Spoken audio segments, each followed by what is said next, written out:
अस्सलाम वालेकुम। उम्मीद है सब ठीक ठाक होंगे। चले बनाते हैं आज हम पेरी बाइट्स। ठीक है, उसके लिए मैंने ली हैं सब्ज़ मिर्चें जो कि बड़े साइज़ की हैं और उसको दरमियान से मैंने कट कर लिया था। ठीक है, आप अपनी मर्ज़ी से ले सकते हैं जितनी आपको चाहिए, लेकिन मिर्चें जो हैं वो बड़ी होनी चाहिए। उसको मैंने एक बाउल में डाला और उसमें मैंने तकरीबन 2 से अढ़ाई गिलास पानी डाला और आधा गिलास मैंने उसमें डाल दिया था सिरका। और फिर हम इसको डिप करके रख देंगे 1 से 2 घंटे के लिए। 1 से 2 घंटे के बाद हमने इसको निकाला और पैन में हमने ले लिया ऑयल। उसमें मैं डाल दूंगी चिकन। अगर आपके पास चिकन का कीमा है तो बहुत अच्छा है, लेकिन मेरे पास कीमा नहीं था तो मैंने उसमें डाल दिया था चिकन। ठीक है, उसके साथ मैंने डाल दिया था नमक, उसका तिक्का मसाला था और सोया सॉस था। और उसको अब मैं अच्छे से पका के तो उसके छोटे छोटे पीसेस कर लूंगी। ये देखें जी, ये ऑलमोस्ट पक चुका है। और आप नमक मिर्च अपने इसको टेस्ट कर लें, क्योंकि मिर्च तो ऑलरेडी आपके पास जो ग्रीन चिलीज है वो तो है ही, आप नमक को टेस्ट कर लें। फिर मैंने एक बाउल में डाला था चिकन और उसके साथ ही मैं डाल दूंगी चीज। चीज मैंने लिया था मोज़रेला और चेडर, दोनों को मैंने मिक्स किया था। अगर आपके पास कोई एक है तो आप वो भी ले सकते हैं। इसको मैं अच्छे से कर लूंगी मिक्स। इसके बाद मैं सब्ज मिर्चें लूंगी और उसको अंदर जो है वो इसकी फिलिंग कर दूंगी।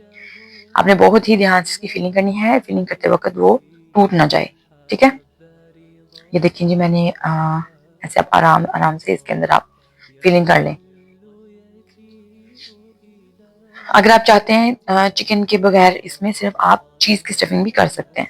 ठीक है, फिर मैंने एक स्लरी बना ली थी मैदे के अंदर, मैंने डाल दिया था पानी और साथ है मेरे पास ब्रेड क्रम्स। अब हम उसको अच्छा, सारी मिर्चों को मैंने ऐसे ही कोट कर लिया था।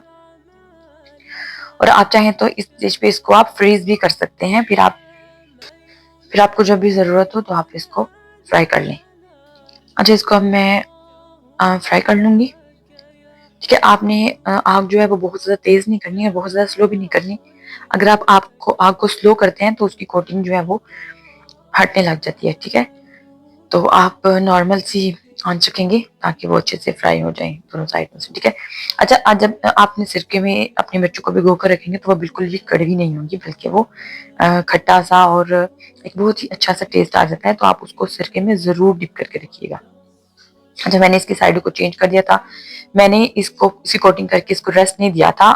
बेहतर है कि आप इसको थोड़ी देर के लिए फ्रीजर में रख दें ताकि अच्छे से सेट हो जाए, तो फिर ये ज्यादा अच्छे से फ्राई हो जाएंगी। ठीक है, सॉस मैंने इसकी बनाई थी एक डिप, बेसिकली मैंने बनाई थी जिसमें मैंने केचप, मेयोनीज, चिली सॉस और थोड़ा सा मस्टर्ड सॉस डाला था। ठीक है, अच्छा जी, उम्मीद है आपको ये पसंद आई होगी। आप इसको रमजान में ट्राई करें, नाश्ते के साथ ट्राई करें और हमारी अगली वीडियो तक के लिए इंतजार करें। अल्लाह हाफिज।